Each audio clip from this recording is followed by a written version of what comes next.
Slim Keller de me rejoindre, c'est le directeur du centre commercial Côté Seine. Côté Seine, ça a ça doit avoir une quinzaine d'années maintenant. Ça va avoir 20 ans l'année prochaine. 20 ans l'année prochaine. Slim, avant d'être directeur commercial, on a une vie. Exactement. Comment on devient directeur commercial du centre Côté Seine? Bah, écoutez, c'est assez varié. Il y a plusieurs moyens pour y accéder. Moi, j'ai eu un parcours, bon, j'ai la chance d'être assez jeune. Je suis arrivé en tant que directeur du centre commercial à Côté Seine, j'avais 30 ans. Donc ça va faire presque 2 ans. Écoutez, moi j'ai fait un parcours un peu classique, c'est-à-dire que j'ai fait des études, j'étais pas du tout doué dans les études, je vais pas vous mentir, j'avais pas de très bonnes notes, j'avais 10 de moyenne et c'est grâce au sport que j'avais 10 de moyenne. Donc j'ai fait une licence en université, j'ai pas fait de grandes écoles, j'ai pas fait de choses comme ça. J'ai fait une licence, j'ai fait un master, toujours à 10 de moyenne. J'ai eu mon diplôme, mais par contre, pendant toute cette période d'études, j'ai capitalisé sur mon CV. C'est-à-dire que j'ai toujours travaillé en plus de mes études, parce qu'au final, des études, des diplômes, etc., il y en a 300 000 qui sortent chaque année, donc la valeur ajoutée... Ça ouvre des portes en France parce qu'on est encore dans la culture diplôme, mais voilà. ça ne fait pas que. Exactement. Pas que le diplôme. Voilà, exactement. Et donc du coup, j'ai toujours travaillé depuis que j'ai l'âge de 18 ans, en fait, sur différentes expériences professionnelles qui m'ont permis d'acquérir des petites compétences. Et à la fin voilà, de mon diplôme, j'ai pas eu cette prétention du diplôme où on se dit on va gagner 4 000 €, on va postuler dans toutes les plus grosses boîtes de l'univers. J'ai pris le premier poste qui est arrivé, payé au SMIC. Quel était ce premier poste au SMIC? C'était un poste de manager à l'aéroport de Lyon. Voilà, donc payé au SMIC, on m'a dit ben voilà, t'es payé au lance-pierre, t'as plein de boulot, etc. Débrouille-toi. Alors, Lyon, Saint-Exupéry, je présume. Exactement. Avec un aéroport. Comment on bascule de l'aéroportuaire au commercial? Ben, en fait, tous les postes de direction, hein, peu importe le secteur confondu, c'est des compétences, c'est des badges à avoir. Pour être directeur, il faut quoi? Il faut un peu de management, il faut un peu de RH, il faut un peu de marketing. Voilà.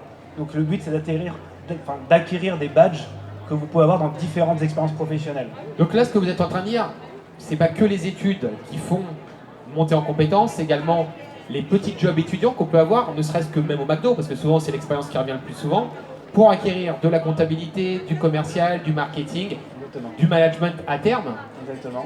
C'est quoi un bon manager à 32 ans? À 32 ans, c'est faire plein d'erreurs, encore. Continuer à faire plein d'erreurs et surtout de se remettre en question beaucoup de fois. Et c'est quoi la dernière erreur de Slim?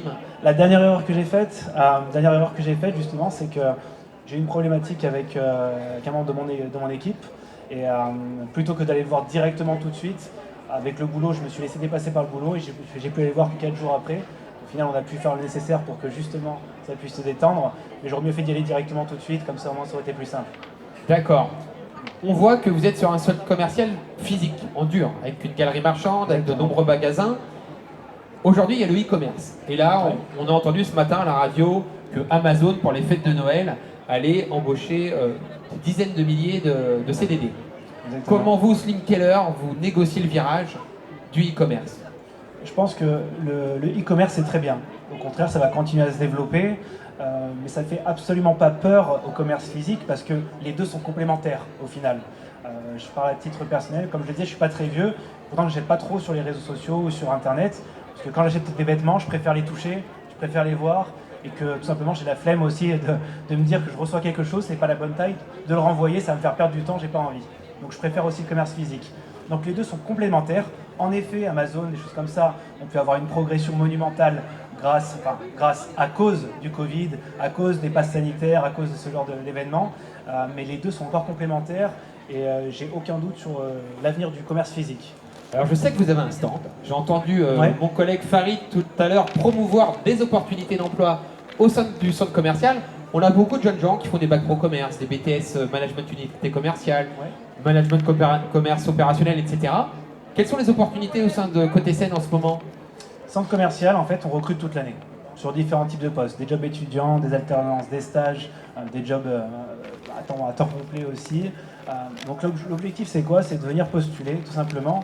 On se présente à l'accueil, on dit je veux rencontrer Slim, qu'est-ce qu'on fait? Justement, en fait, l'occasion de venir sur ce forum, ça m'a fait prendre des décisions aussi, parce que du coup, je discutais avec des collaborateurs qui sont sur notre stand, et je pense qu'en fait, il faut que je puisse faciliter aussi dans le centre commercial un endroit pour déposer des CV. La chose que je peux vous proposer en fait aux gens, c'est ce que j'ai fait sur mon stand depuis tout à l'heure.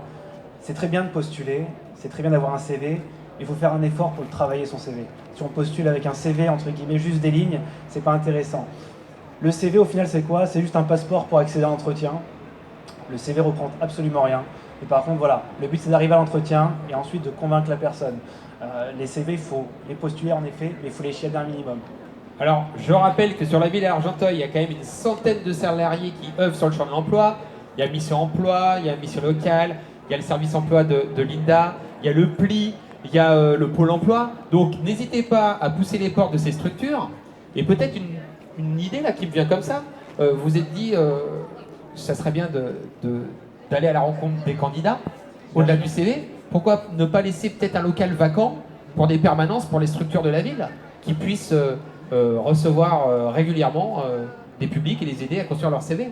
Bien sûr. Alors, on a déjà des locaux qui sont mis à disposition de la ville, notamment pour la réserve de la mairie. Après, le centre commercial, on a des commerces aussi, on a beaucoup de demandes. On a beaucoup de demandes pour s'installer chez nous, etc.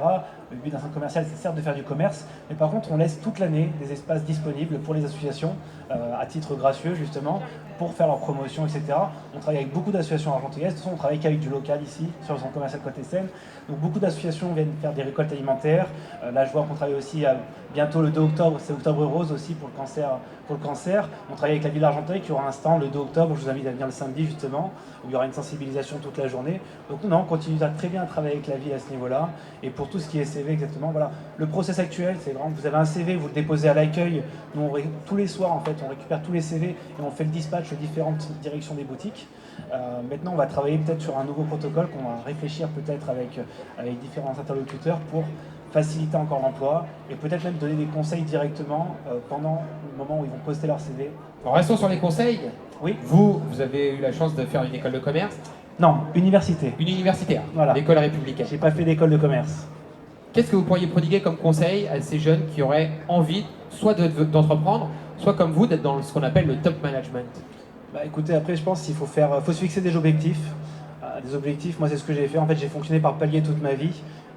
Concrètement, je ne savais pas ce que je voulais faire avant mes 25 ans. Hein. J'ai juste travaillé, je me suis dit, voilà, quand j'étais jeune, je me suis dit, je vais être directeur. Bon, ça peut être prétentieux, mais je voulais être directeur. Mais pour être directeur, je me suis dit, qu'est-ce qu'il faut avoir? Et en fait, toute ma carrière, je l'ai construit sur atteindre des compétences que je n'avais pas, pour ensuite pouvoir prétendre à des postes de direction. Concrètement, voilà, il faut être curieux, il ne faut pas avoir de prétention de se dire, je sais tout, etc. Il faut se remettre beaucoup en question. Il faut prendre toutes les expériences, qu'elles soient bonnes ou mauvaises. Et alors pour le coup, il y a eu beaucoup d'entrepreneurs qui ont pitché. Moi, je vous parle vraiment du monde du salariat. Moi, ça ne me dérange pas d'avoir un patron, concrètement. J'ai eu la chance d'avoir des mentors. Et les personnes qui m'ont le plus inspiré sont des mentors. Moi, mes 2 précédentes directrices, c'était des femmes qui m'ont vraiment boosté à fond et qui étaient des femmes très très fortes, qui m'ont beaucoup inspiré pour ma carrière. Et je pense que c'est ça aussi l'avantage du salariat, c'est qu'on a des mentors qui nous guident et qui nous aident et qui nous font découvrir des passions. Alors c'est intéressant, et ça sera le mot de la fin, c'est, vous savez, l'État s'engage pour sa jeunesse au travers d'un programme qui s'appelle Un jeune, une solution, et il y a depuis quelques semaines un programme qui s'appelle Un jeune, un mentor. Vous allez sur la plateforme de l'État Un jeune, une solution, vous cliquez sur Un jeune, un mentor, et on vous allouera. Alors vous avez eu la chance de les rencontrer vous dans la vraie vie, mais si vous n'avez pas dans vos réseaux ou dans votre famille des gens qui peuvent vous inspirer ou des mentors, l'État a comme ça des milliers de mentors à vous proposer par rapport à chacun de vos projets professionnels.